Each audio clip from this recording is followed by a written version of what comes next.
안녕하세요. 마인드 디톡스의 묻지마 캔디입니다. 오늘의 방송 제목은 외도로 인한 분노를 어떻게 조절할까요? 입니다. 구독, 좋아요 눌러주세요.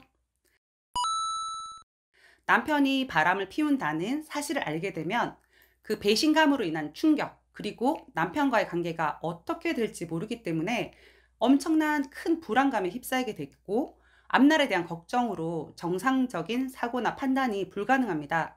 본능과 감정에 이끌려서 잘못된 판단과 대처로 되돌릴 수 없는 실수들을 하게 됩니다. 특히나 분노 표출을 남편에게 끊임없이 쏟아내는 행동들은 이혼 생각이 없던 남편들까지도 이혼을 선택하게 만들 수도 있습니다.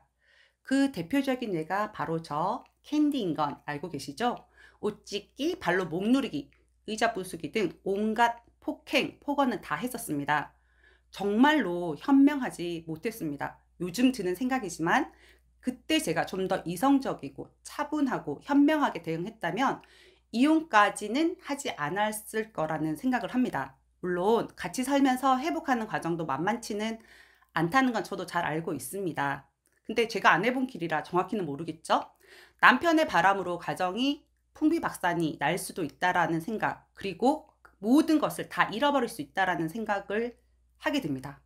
즉 기본적인 나의 생존 자체가 위협받는 정도의 그 정도의 생각이 들 때 이성적이고 합리적인 기능은 마비되고 본능적인 감정의 지배를 받게 되는 것입니다.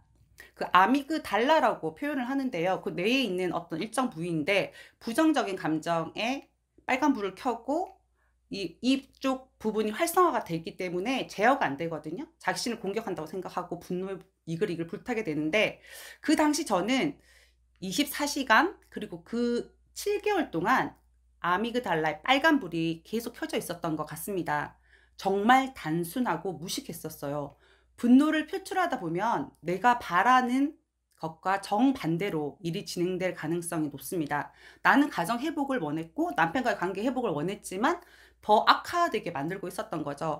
과거의 저처럼 빙의 됐다라는 거 아시죠? 그 말뜻 아시죠? 진짜 저는 그때 귀신이 씌인 것처럼 평소에 제 모습하고 행동하고 전혀 다른 폭력적인 행동 그리고 말을 하게 되더라고요. 감정에 사로잡혀서 행동하고 실수하고 그러다 보니까 나중에는 정말 수습할 수가 없는 엉망진창의 상황까지 가게 되었거든요. 속 마음과는 다르게 당신 꼴 보기 싫으니까 집에서 나가죠 라고 쫓아내는 경우도 분노해서 그런 말을 하게 되는 거잖아요. 나가서 개고생하라고 반성할 것이라고 생각하지만 정작 당사자는 당신이 나가라고 해서 당신이 원하는 대로 했을 뿐이야 라고 자신의 가출을 정당화시키기도 합니다. 자유로운 몸이 되어서 바람을 마음 놓고 피우게 되는 원하지 않았던 정반대의 상황으로 그 분노 때문에 나쁜 상황으로 이끌게 된다는 거죠.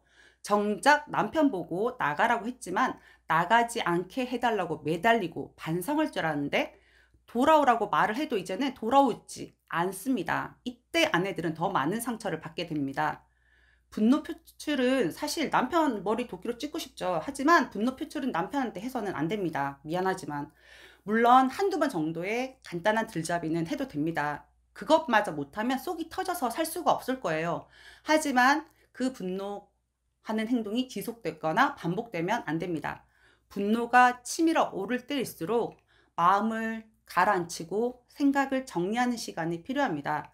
외도를 알게 되면 분노가 올라오는 건 당연합니다. 하지만 그 분노의 감정에 빠져서 허우적대고 저처럼 되돌릴 수 없는 상황으로 가지 않으셨으면 합니다. 그럼 어떻게 하면 외도 상황에서의 분노 조절을 할 수 있을지에 대해서 알아보도록 하겠습니다. 첫 번째, 누구에게나 일어날 수 있는 일이라고 생각한다. 상담을 할 때 너무 처참해 하시는 아내분들에게 제가 항상 드리는 말씀은 아내분 남자 다 바람 핍니다 입니다. 그럼 피식하고 웃으시거든요. 엄청 인고 부부 같이 보이는 옆집도 모를 일입니다. 그 남편이 바람을 피고 있는지 피다가 들켜서 그 집도 한 차례 폭풍이 지나갔었는지 우리들 남편 바람난 거 동네 아줌마들에게 말 안 하잖아요. 왜 나한테 이런 고통스러운 일이 나한테만 생겼지? 이 생망, 이번 생에는 망했다. 이런 생각은 하지 마시기 바랍니다. 누구한테나 일어날 수 있고 생각보다 많은 곳에서 배우자의 외도가 발생하고 많은 분들 같이 고통스러워하니까 나만 이렇게 고통당하는 게 아니라고 생각하시는 게 좋고, 누구한테나 일어날 수 있는 일이야 하고 받아들이는 자세도 필요합니다. 두 번째, 남편에게 버림받았다는 생각을 하지 않는다. 이렇게 표현하니까 정말 너무 비참한데요. 남편이 버렸다기보다는 상간녀는 정말 사랑하고 나는 안 사랑한 거 아니야 정말? 이런 생각이 들면서 아내분들 배우자 외도, 남편 외도 경험하면요, 자존감이, 여성성 부분에 있어서도 자존감이 바닥을 치게 되거든요.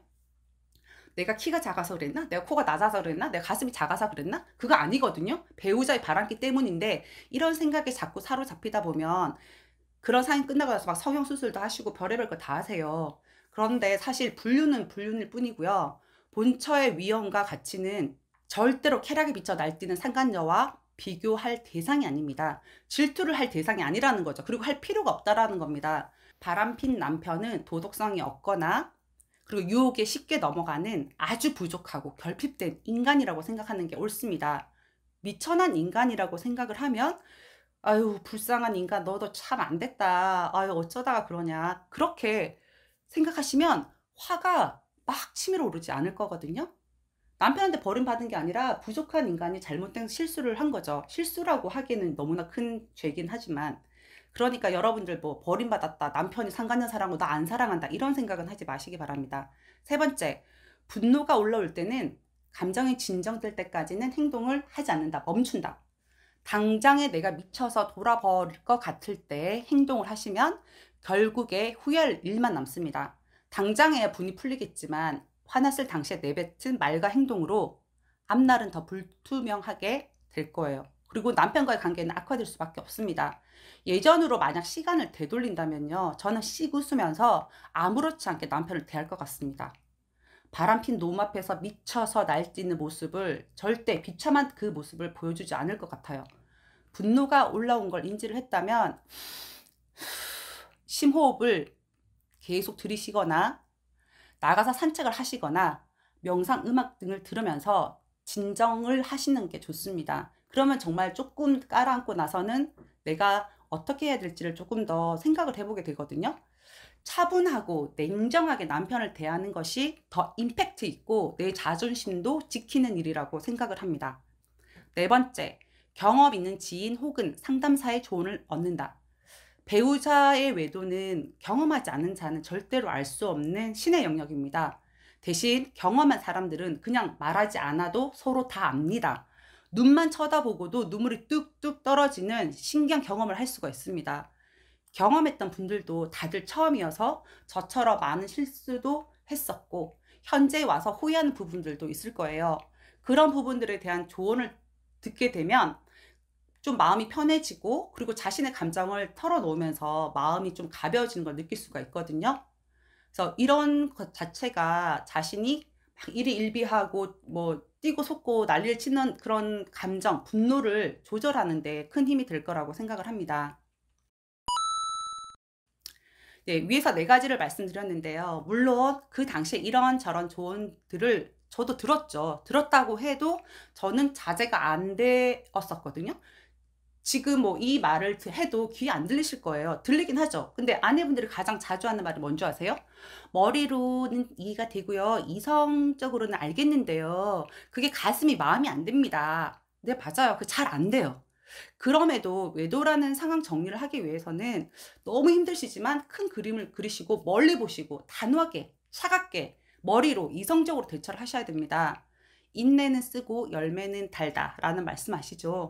내 감정대로 내 기분대로 막 해버리면 상황은 나빠질 수밖에 없고요.